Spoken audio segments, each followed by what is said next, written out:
জয়দেব বাবু, আপনি ঠিকা টেনেন্সির ব্যাপারে বলতে চেয়েছেন যে প্রেমিসিস টেনেন্সি অ্যাক্ট মাধ্যমে ওদের বিচার হয় কি না। দেখুন, একটা কথা আপনাকে বলে দিই, ঠিকা টেনেন্সিতে যদি রিলেশান টেনেন্ট এবং ভাড়াটিয়া হয়, সেই রিলেশানটুকু শুধুমাত্র প্রেমিসিস টেনেন্সি অ্যাক্টের মাধ্যমে আসবে। কিন্তু ঠিকা টেনেন্সি নিয়ে কোনো ডিসপিউট কিন্তু প্রেমিসিস টেনেন্সি অ্যাক্টের মধ্যে আসবে না এবং সিভিল কোর্টে বিচারও হবে না। সেটা আপনার ঠিকা কন্ট্রোলের কাছেই বিচার হবে। যেমন ধরুন, ঠিকা টেনেন্ট, সে তার স্ট্রাকচারে কাউকে ইন্ডাক্ট করলো অ্যাজ এ টেনেন্ট, এই রিলেশনশিপটুকু গভর্ন হবে West Bengal premises tenancy act দ্বারা এবং মামলাগুলো সিভিল কোর্টে হবে। কিন্তু যদি ভাড়াটিয়া ঠিকা টেনেন্টের রাইট টাইটেল ইন্টারেস্ট চ্যালেঞ্জ করে, সেক্ষেত্রে কিন্তু ডিসপিউট অ্যারাইজ করে, সেক্ষেত্রে কিন্তু মামলা হবে ঠিকা কন্ট্রোলারের কাছে। তখন কিন্তু সিভিল কোর্টের কোনো জুরিসডিকশন নেই।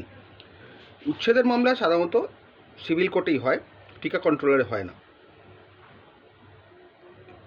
সুতরাং West Bengal premises tenancy act তখনই অ্যাপ্লাই হবে যখন রিলেশনটা ল্যান্ডলর্ড টেনেন্ট থাকবে। এখানে ঠিকা টেনেন্ট হচ্ছে ল্যান্ডলর্ড, কারণ সে ইন্ডাক্ট করছে ভাড়াটিয়াকে, ভাড়াটিয়া হচ্ছে টেনেন্ট। তার ঠিকা টেনেন্ট যদি ল্যান্ডলর্ড হয় আর ভাড়াটিয়া যদি টেনেন্ট হয়, তাহলে তাদের মধ্যেকার রিলেশনটা আপনার West Bengal premises tenancy অ্যাক্টের govern হবে উচ্ছেদের মামলাটুকু। কিন্তু যেখানে টাইটেল চ্যালেঞ্জ হবে, সেখানে কিন্তু এই মামলা গ্রাহ্য হবে না। সেখানে শুধুমাত্র ঠিকা কন্ট্রোলারই এগুলো বিচার করতে পারবে। আর ওয়েস্ট বেঙ্গল প্রেমিসিস টেনেন্সি অ্যাক্টে যা যা ধারা আছে, সেই সব ধারাগুলোই ঠিকা টেনেন্ট এবং ভাড়াটিয়ার মধ্যে অ্যাপ্লিকেবল হবে, যেহেতু তাদের রিলেশনশিপটা ল্যান্ডলর্ড অ্যান্ড টেনেন্ট। সেই ক্ষেত্রে এই ধারাগুলো অ্যাপ্লাই হবে, এখানে কোনো অসুবিধা নেই। কিন্তু বারবার বলছি, যদি টাইটেল চ্যালেঞ্জ হয়, রিলেশনশিপ চ্যালেঞ্জ হয়, সেক্ষেত্রে যদি দেখা যায় যে ঠিকা টেনেন্ট ঠিকমতো চালান দিচ্ছে না বা ঠিকা টেনেন্টই নয়, সেখানে ডিসপিউট আছে, সেই সব বিচার্য বিষয় কিন্তু ঠিকা কন্ট্রোলারেই হবে।